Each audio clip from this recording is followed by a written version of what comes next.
Let's start with one of the most scoring subject in AIA-PGET, that is Repertory. In this video, we will talk about its terminology, origin, and different observations. Now, why do you think this introduction is necessary? We could have easily moved on repertorization. But this topic is important as it includes different observations of the homeopaths. In exam, questions can be asked like this. Following statement had been quoted by, and you will be provided with 4 options to choose from. So let's start the topic. According to Samuel Johnson's Dictionary of English Language, repertory means a treasure or a book in which anything is to be found. According to Thesaurus, a repertory is a storehouse where a stock of things is kept. The entire range of skills or aptitude or devices used in a particular field or occupation. According to the Dictionary of Collective Noun and Terms, repertory is a storehouse of knowledge, repertoire. Origin and terminology. Repertory is the English term that came from the French term repertoire, which means a storehouse. As per American Heritage Dictionary of English Language, the word repertory originates from late Latin word repertorium. Latin word repertus means a storehouse where a stock of things is kept. The repertory is past participle of reperire, which means to find out.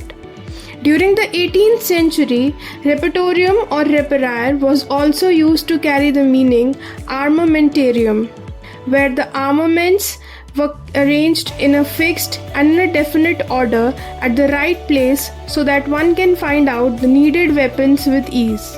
Definition. Repertory is a systematically and logically arranged index to the homeopathic materia medica, which is full of information collected from toxicology, drug provings, and clinical experience. Now, the question arises where to use repertory. Where is its utility? Repertory can be used in chronic cases where several remedies seems to cover the picture. It can be used in mismanaged cases. It can be used in cases which do not show a clear picture and the related group of remedies. Repertory can be used to trace out the probable sequence of remedies that may be necessary to cure. Repertory can be used to differentiate between seemingly indicated remedies. And repertory can be used to work out relationship of remedies and second prescription. Where not to use the repertory? In those cases where there is clear indication of similimum. Different observations on repertory. Now, according to Dr. Kent, the physician must study the homeopathic principles until he learns what it is in sickness that guides to the curative remedy. He must study the materia medica until he learns what is needed to meet these demands.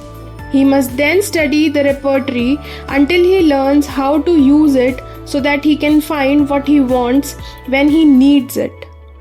According to Dr. Kent, the physician must study the trio properly, that is, organon, which contains the homeopathic principles, followed by materia medica, and then repertory, to find out the best similimum.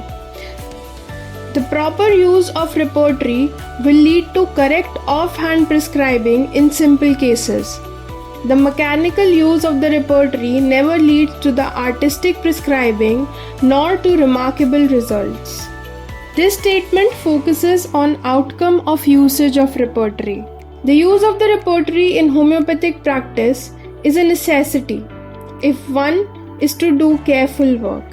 And materia medica is so cumbersome without a repertory that the best prescriber must meet with only indifferent results. Dr. Kent says, in order to be best prescriber, one must use repertory carefully. He also adds to the statement that our materia medica is so cumbersome, that is, it is so complicated, so large, so vast, so deep, that without a repertory, the best prescriber must meet with only indifferent results. According to Dr. J.H. Clark, it is impossible to practice homeopathy without the aid of repertories, and the best repertory is the fullest.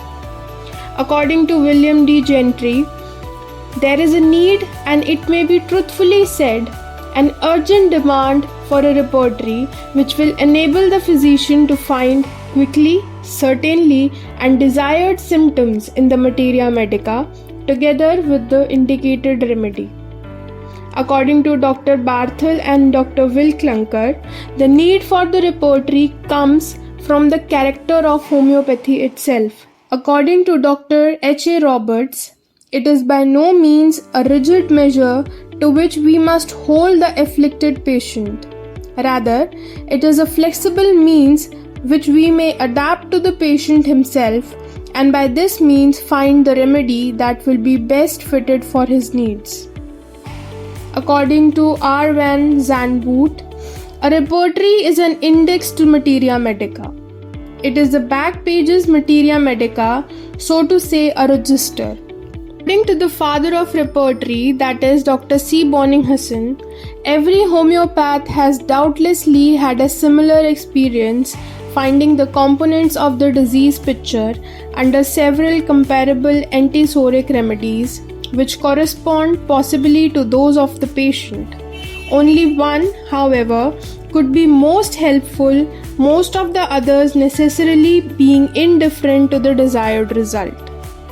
According to Dr. Egede, may the devil take all the repertories.